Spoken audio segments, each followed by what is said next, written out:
Hi guys, welcome to my show, My Steps to Sobriety, with me, your host, Stefan Neff. Today is a fantastic day. Well, like all of them that I nowadays have, but this one is even more fantastic because I'm on the wrong side of 50. My size is king size, generous, I would display it and describe it. And today I've got someone who might have been in a rather similar place, but refused to believe that this is the end of the whole story. So I'm more than interested to listen to Mike Warren tonight, who is beaming over from Australia, a disciplined, passionate reformer, and he hates dead bods. And since I'm actually the classic example here, I'm far more interested than I like to admit to it, what we can talk about tonight. So welcome to you, Mike. I'm so pleased that you're on my show. Thank you, Stefan. Thank you so much for inviting me. I'm looking forward to sharing the Dead Bod secrets with you. Now, there was a time when you and I looked stunning when we were younger. Initially I had a chubby childhood. Then I ended up on the receiving end of gang violence, and I said, fuck it. From now on, I will train. And then thereafter came a time when my body was in peak fighting condition. It was fantastic times. I could run 10Ks, and then I stopped because I got bored, essentially, on running. So that kind of stuff. I had a good time. And then life came along. And with that, alcohol came along, women came along in all the good ways and the even better ways when you then marry, but then the job comes along and then children come along. Before long, it has been years since you saw a gym from the inside. Before long, you have been lost in the waves of work and the roles that overwhelm you. Was your childhood, without the gang violence and without the chubby one, how was that with you? Were you a very fit young man, or how did you end up? How did you start up, shall I say?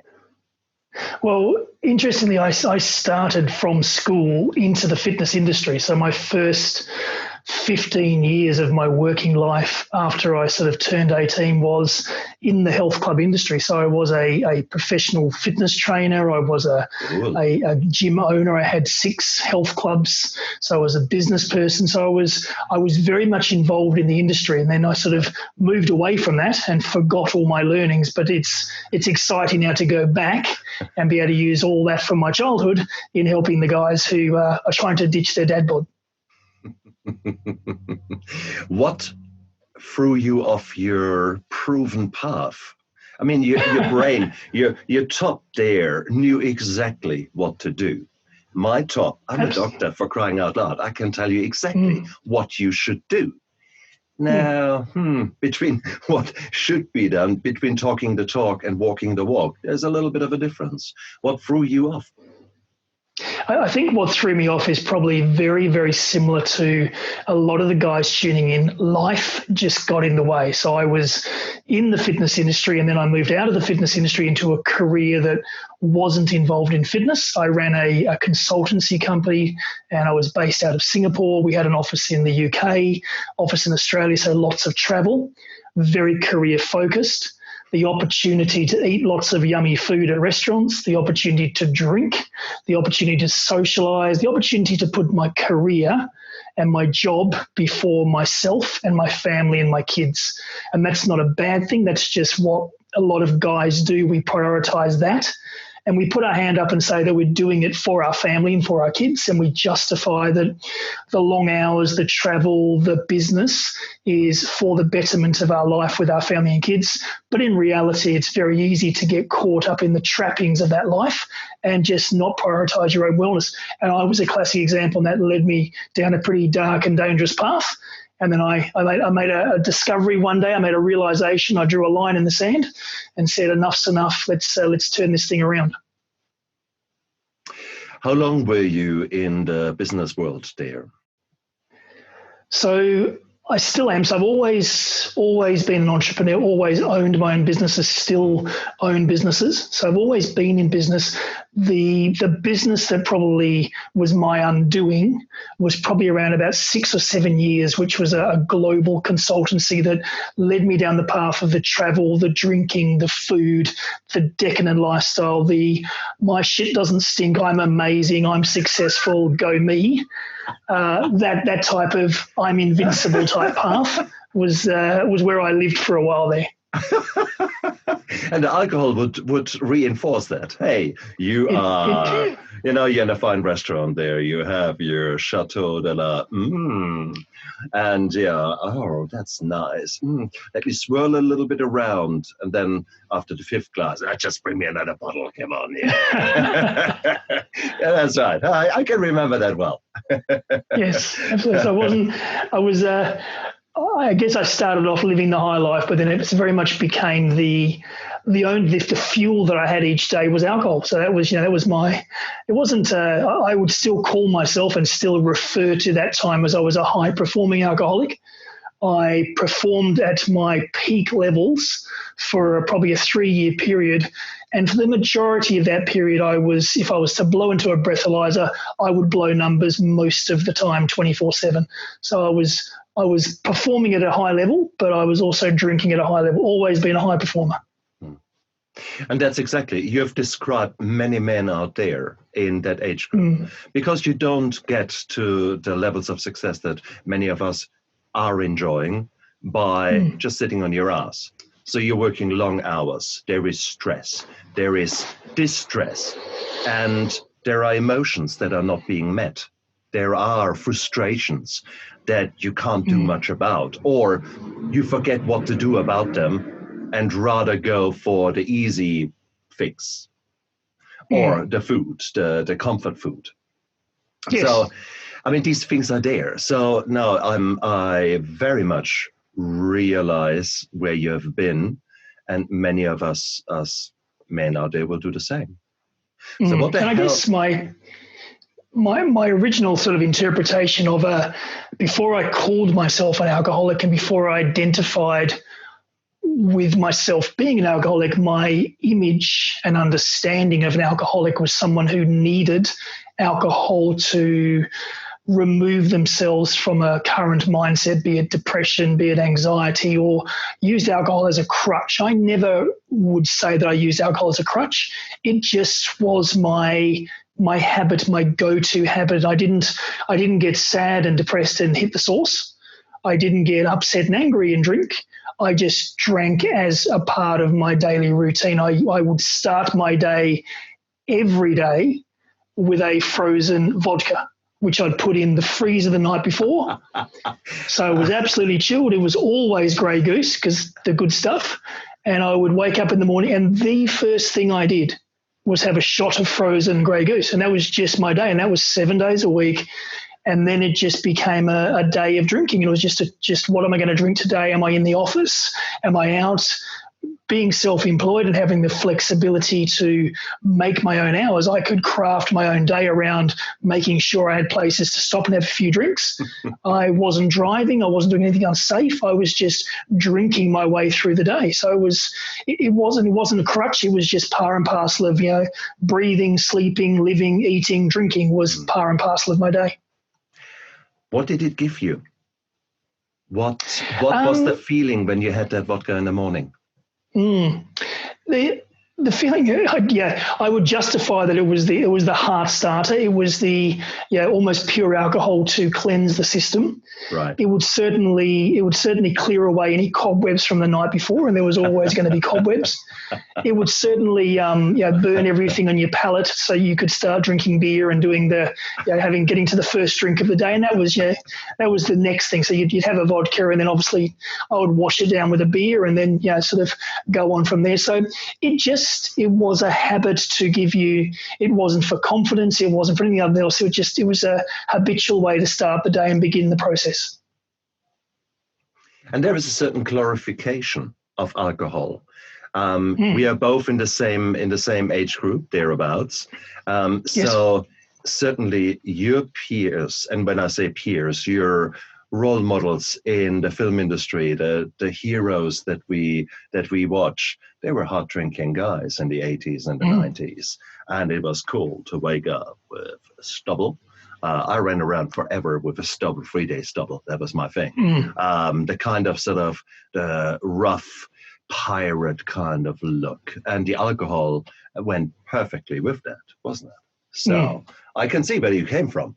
And in actual fact, yeah, I been there, done that, vomited on the T-shirt. I did. Okay.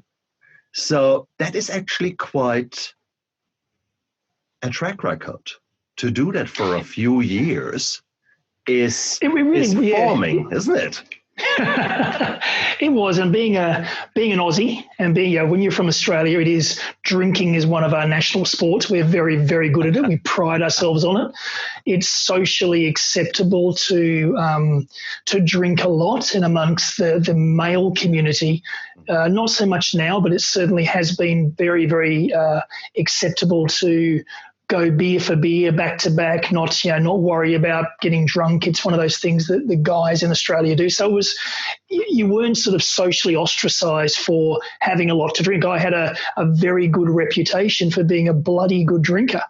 And my mates used to sort of comment if I could only drink as much as you, because I could drink from dawn till dusk, and I could drink right through, and never miss a beat. I didn't pass out, I didn't vomit, I didn't do those things.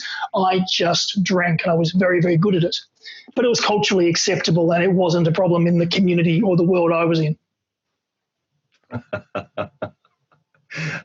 Well, how was that? Okay, going a little bit back to the fitness industry. Was there at the time, was there actually drinking in the fitness industry? Yeah, there was, but it was probably more binge drinking. So we would be fitness gurus during the week, and we'd do our programs, and we'd look beautiful. And then on the weekends, we'd go out and go stupid and write ourselves off and go dancing because we were younger and be silly. Sure. But we didn't drink. We didn't have that consistent drinking. So the difference was, for that 3-year period, I used to literally go to bed at night and breathalyze myself, and I would chastise myself if in the morning I'd got down to 0. So my goal was to go to bed, blow numbers, which you'd always do, because we're in the business we're in, we had breathalyzers because we had to go onto sites, high risk safety sites. So we'd have to make sure that before we went on the site, we were at 0 level. So we're doing any site work, we'd have to breathalyze prior to going onto the site as part of our contracts to go onto the site. So we always had breathalyzers around, and I'd breathalyze myself at night, and I might blow 0.08 or 0.05 or 0.2 or whatever it might be. Then in the morning, I'd breathalyze again, and I would slap myself if I'd gone down to 0. That would mean that I obviously wasn't keeping up my game. So I had to top it up again. Looking back, stupid stuff, silly stuff. But at the time, it seemed quite reasonable because there was a risk of sobering up. So you got to do the scientific thing and keep that alcohol level up. Look, it sounds bizarre, but I remember in the 80s when I was, late 80s, I was studying medicine in Heidelberg, and I had an interest in forensic medicine. So I ended up going to some educational evening on a Friday. Was it Friday? No, I think Tuesday, actually, in the middle of the week. Educational evening in forensic medicine. And I walked into this room, and there were tables, and for each table there were four seats and 3 bottles of wine there for each table. And in the corner was a big unit, and it was a breathalyzer. I didn't know it until later in the evening. And everyone, basically, there was a guy giving a talk, which was quite good, actually. I enjoyed that. And everyone was getting hammered. And then towards the end of the evening, everyone got up, walked to the corner, blew in there, damn, taxi. So it was normal. It was absolutely normal in that time. So, yes. And in certain, and it is even nowadays in the fitness industry, there are some groups of people that are incredibly fit. yet are drinking like fishes. I wrote about that in a chapter in My Steps to Sobriety, the book that I've just published. And in there, there's this kind of group of very fit people who go all out for fitness and a training, and then they say, wow, that was a really hard training. I've deserved that drink. And then they go, wow. So that's quite intriguing. That is something that clearly has come more recently onto the scene. But there's another movement equally that is far more pronounced now, and that is the mummies at home, the wine mummies at lunchtime, who might even have a nice, get together before the kids there, a few drinks, and then they pick up the kids, and then later hit the gym and try to work off their calories that they have just wolfed down there. So there's some very interesting movements going on in the current society as we speak in different countries around the world. So alcohol, insidious as, and the alcohol industry and the marketing of alcohol is specifically targeting these groups. And it's amazing. It's amazing. So hell. So, but I'm intrigued. As I said earlier, you had a track record. Once you are in that track, it takes something to kick you out of the track. So typically, so spill the beans. Hence the discipline piece. I guess to be successful in business and to be successful in your career, it does take a fair bit of discipline. I've always prided myself on discipline, and at some stage I was in Singapore, and my business partner and I, she's also quite a great drinker. She was my drinking buddy for a long time there. We said, right, let us stop drinking for a week. Let's just do a 1 week dry spell. And we did, and we mistakenly believed it wouldn't be earth-shattering or wouldn't change the world. We'd still feel the same. And we literally stopped one day. We said, right, no more drinking. That's it for 7 days. So we stopped, went cold turkey for 7 days, and had some amazing benefits. We just felt incredible within days. Our bodies just responded, the sleep, the clarity. And at the end of the week, we had a meeting and we said, what are we going to do? We're going to go back and have a few more drinks, or are we just going to continue on? We said, no, let's give it a month. So we did a 1 month alcohol free. Again, we had a meeting and we just said, that's it. Enough is enough. Clearly, the blur that we thought was reality, the grayness, which we thought was just our normal life, had been completely clouded by alcohol. And we could actually see clearly, hear clearly, speak clearly to each other. And, we'd had a very significant awakening from not drinking for that 4 or 5 weeks, and drew a line in the sand and said, right, that's it. And said, let's get in shape. So lose the weight, clean up the diet, stop the drinking, organise the sleep, and hence the next 2 years was literally a journey of turn the life around completely, get back to the person and in the physical and mental shape I wanted to be in, stop the drinking, and just reform the body. So that was the switch in the process, and then that's led on now to helping others do the same thing. Wow. Although I do admit that from an alcoholic's perspective, your story is quite unique. Because there is a damn good reason that alcoholics drink, and we're using it as a crutch. We're using it as a for many, many reasons. Typically to either numb emotions or somehow create emotions because we are so empty. So that would be the norm. For you to be able to say, okay, that's it. Many of the people out there would give their left arm to be able to do that. So I'm incredibly happy for you that you were able to do that and had the mental acuity to actually realize what was going on. And in all fairness, there would have been, you were primed by 15 years in the fitness industry as a younger man. So this is not getting lost. That was just buried in there by this new lifestyle. And you were the lucky guy who were able to fall back onto the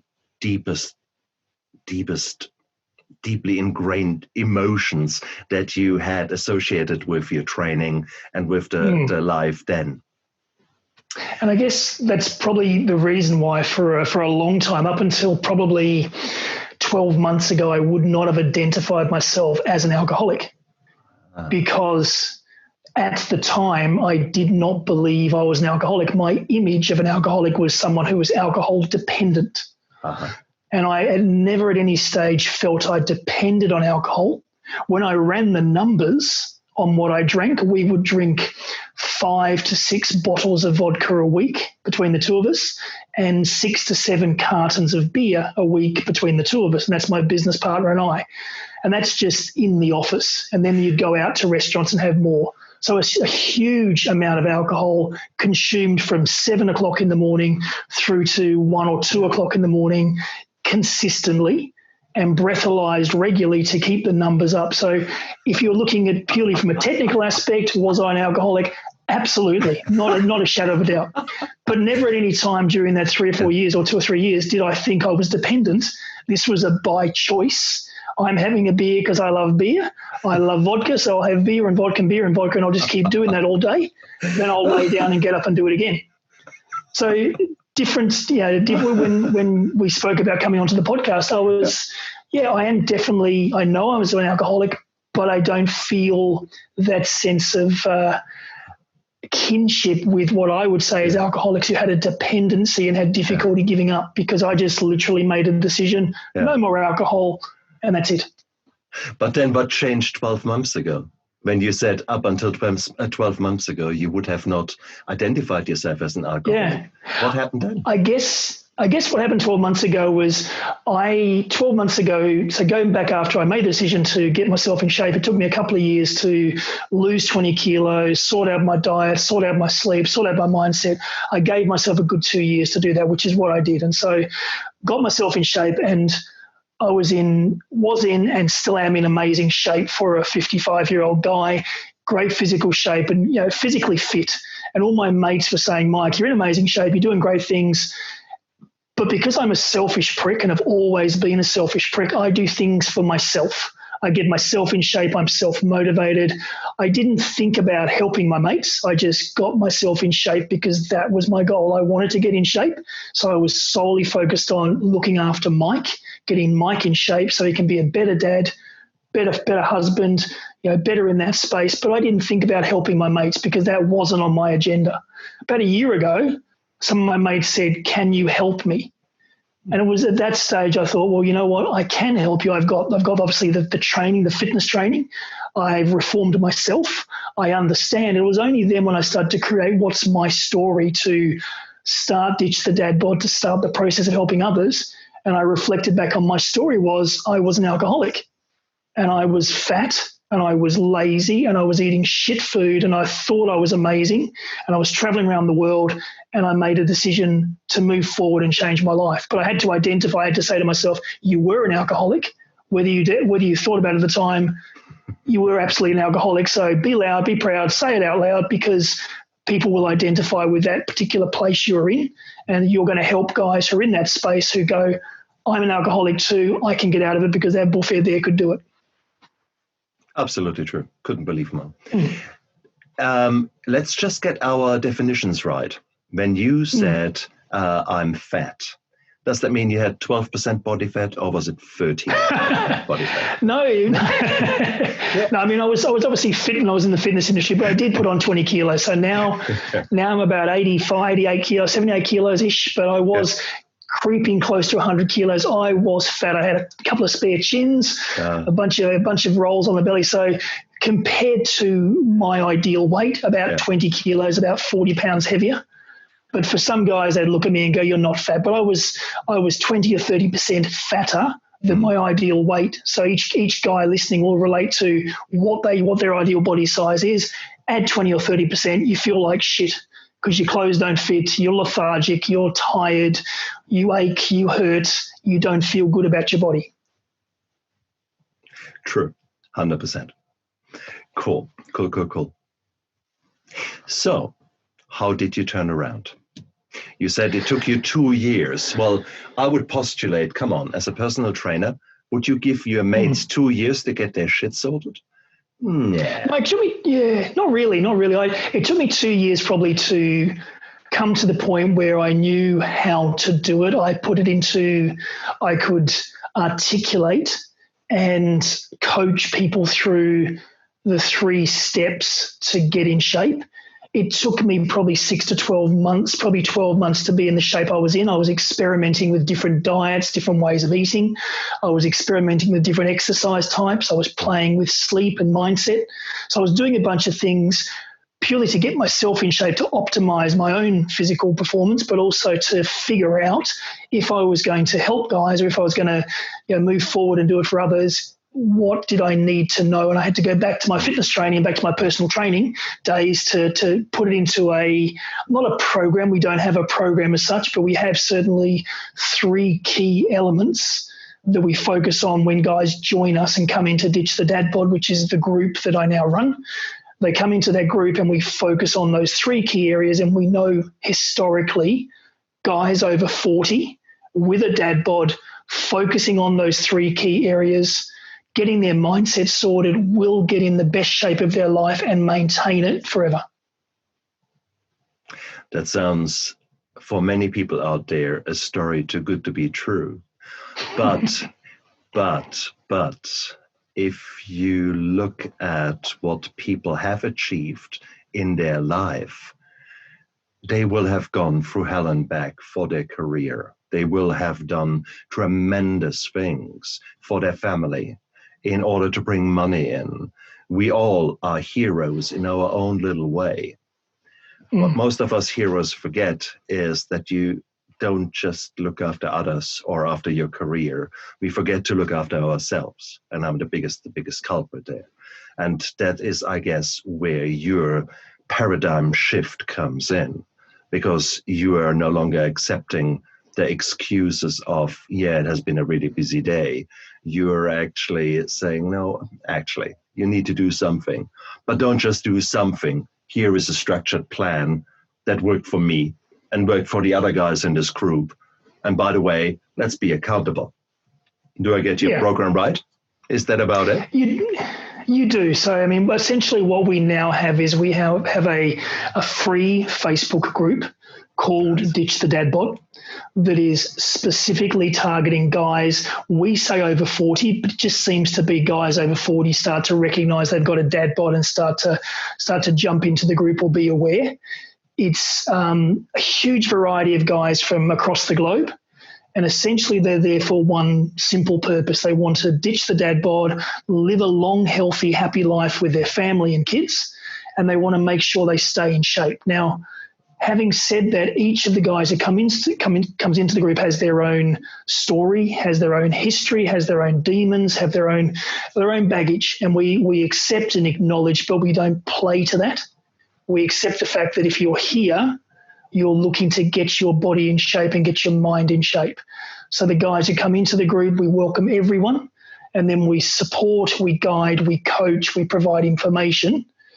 And we firmly believe that guys operate differently when it comes to motivation. So we understand that from a guy's perspective, we may not get in a group and be a chatter and post all the time and comment all the time. A lot of guys just sit there and watch for the first few weeks and they sit back, but they're absorbing it. A lot of guys like to read the information and absorb it, but they don't necessarily jump into the challenges or be overt. But we know there's a bunch of guys in there who are following the program quietly, getting results and getting motivated by the group. So if we look at the elements of the group, which is probably the easiest way, we firstly focus, one of the first pillars is food. So we have a passion for getting the right diet, the right way of eating for the guys who are in the group. Now, I'm a diehard carnivore keto fan. I love the keto carnivore way of eating, but for a lot of guys, that's not their thing. For some guys, it's like, that doesn't appeal to me. I just want to eat for my body, but I don't want to have a restrictive way. So guys will come in, they'll just clean up their eating. They might ditch the shit sugars, ditch the shit fats, and just tidy it up, and we can support them and guide them in what is the best way of eating for their body. Now, the best way for my body may not be the same as your bodies. Each person has their own way of eating that works. So one of the big pillars we focus on is food. The second big pillar, which is for guys over 40, which is critical, is movement. So that's the wanky word for exercise. So the reason we don't call it exercise is most guys over 40, when you use the term exercise, they think of running, cycling, swimming, sport. And so we need to re-educate that movement could be yoga, stretching, breathing, mobility, flexibility, agility. It could be something different. The bodies we now have when you're 40 plus don't necessarily enjoy the running, the jumping, the impact, the high intensity. And each of our bodies responds differently to a different type of exercise. So it's finding the right exercise movement that suits your body and gives you the results you want. So we look at food, we look at movement, and the last pillar is we look at sleep. And what we now know, and probably in the last 10 years, the research, as you'd be aware, into the benefits of sleep is just overwhelming evidence to show that sleep plays a critical role in almost every one of our bodily functions, right through from your weight loss, your mindset, your recovery, your energy. And we haven't focused on it. We just haven't given it the love that it needs. Most guys think they can lay down, be horizontal for 7 hours, and we're done dusted. So there's a big focus on getting the right amount of sleep and the right quality sleep. And if we get the food, the movement, the sleep all lined up, and then we put some mindset in there to keep the motivation going, those elements working together have given us some great results. We've got guys in there who are just feeling awesome, losing weight, motivated, excited, sharing, motivating other people as well. So it's a winner. Brilliant. And it's exactly right. It's back to basics. It's getting the basics right, and it's such an important bit. The sleep, I could not speak stronger about that, because I'm a guy who loves to burn the candle on both ends and on a few places in the middle, because that's just how I go. Driven, passionate, always there. Bam, bam, bam, bam, bam. I love that. That is me in a nutshell. I, however, for the better part of my life, have completely neglected my sleep, and I paid the price for it. And the problem, of course, is you've got depression, which hammers your sleep. You're drinking, forget sleep, okay? All these kind of things. So it's a multifactorial kind of thing. And when you think about it, sleep is not very sexy, is it? So you want to be out there, you want to be the man, and you don't want to go to bed at 9. Come on, you're boring. What's that? No, bullshit.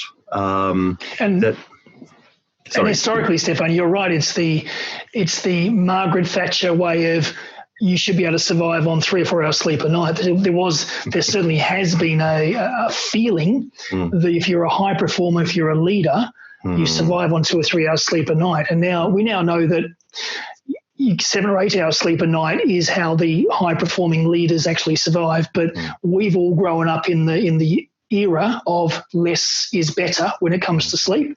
Get through, fly by the seat of your pants. And so to unwire that from the brain to rewire into sleep is important, is a really important step. Indeed right. Wow. I mean, you make a lot of sense to me.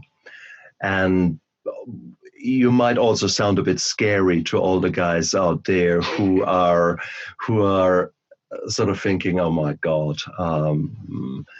I think most of us beyond the age of 40 know deep inside that we have changed. And all of us are coming sort of close to the point outside of your comfort zone where you actually sort of come to the point and say, I really need to do something. Oh, maybe not. Oh, maybe yes. So I have been repeatedly there on these points and made starts, but then ended up stopping for one reason or the other. I think what is special about you and your Dead Bod movement, shall I say, is actually the support that your guys give each other. And there is so much to be said about that, isn't it? And I think that's probably one of the keys. I firmly believe that as a dad, the dad bod sort of trigger is either proactive or reactive. The reactive is we have a health intervention, so we're in our 40s and 50s, ticking along, doing our career, living our life. All of a sudden we have a health intervention and our body gives up, or something happens, or our relationship breaks down, and we have an intervention that says you got to get yourself in shape, and we put our hand up and say, I need help. Or if we're clever, before that happens, we're proactive and we say, I'm starting to slip. I'm putting myself second and third. I'm not prioritizing my wellness. I want to be a better partner, a better dad, a better business person, a better career person. I want to proactively get myself in shape, and then I can do something for myself. So if we're really good, we get into a group or we get that motivation before we're needing to, or before our doctor says, you're stuffed, go and get yourself sorted out. But the motivation side is critical. What I know from training hundreds and hundreds and hundreds of guys over my career as in the fitness industry is that guys do need that regular motivation. We don't say it out loud. We don't say to our mates, I need you to motivate me, because we're strong and we're tough and we're stoic and resilient. But deep down, we love it when we can jump onto a Facebook group, or we can jump in somewhere, and on a daily basis, there's a bunch of other guys going through the same journey. Now, whether we interact or whether we just look at a mate who's doing the same thing and get a bit of motivation from that, it's a place and a space the guys can go to for a little bit of motivation, a little bit of support, a little bit of guidance. Then they go off to the gym, or they go off and walk and cycle and swim, and they go off and do their thing, but they all come back on a regular basis and get that top up of motivation, and that's why it works. So true. I mean, if you think about it, I mean, those of you guys who are listening here or watching this on YouTube, you are here because probably the sobriety or trying to get rid of the alcohol was a motivating factor for you to look at that. Well, if you look at your recovery, well, the recovery is exactly that. Small little steps every single day. And every single day you're working on your recovery. Because if you don't work on your recovery, you work on your relapse. It's as simple as that for alcoholics. So therefore, would it be so strange to consider your physical exercise in exactly the same way?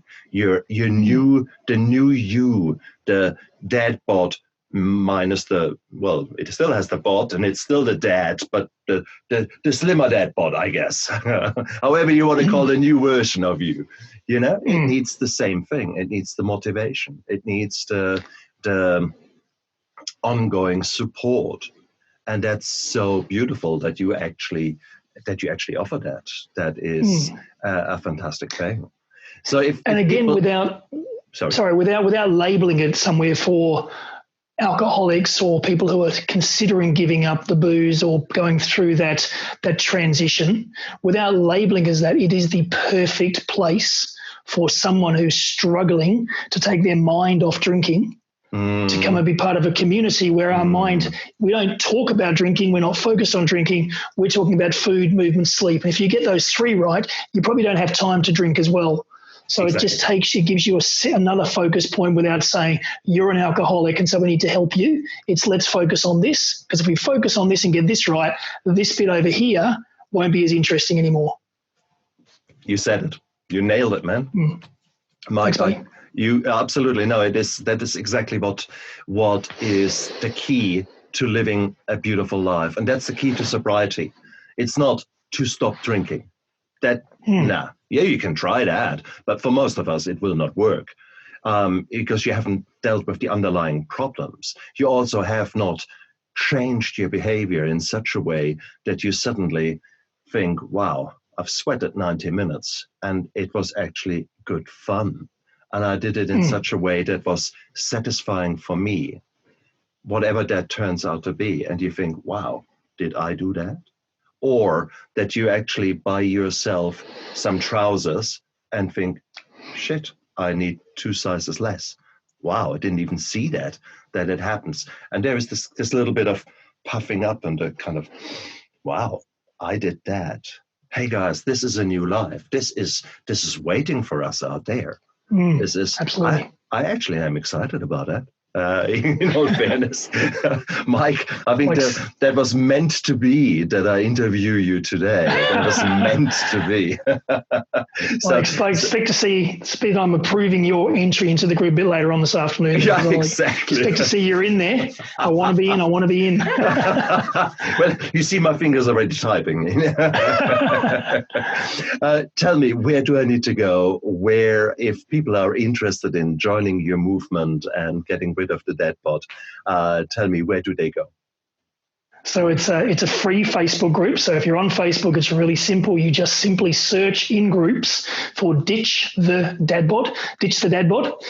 You pop that into any search function on Facebook and find the group.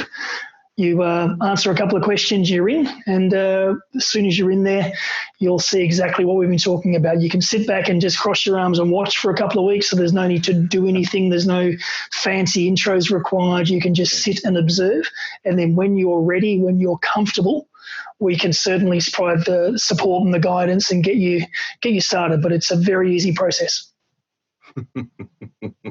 I will have to test that out, of course, and as a good host, I need to just not take you by your word, actually.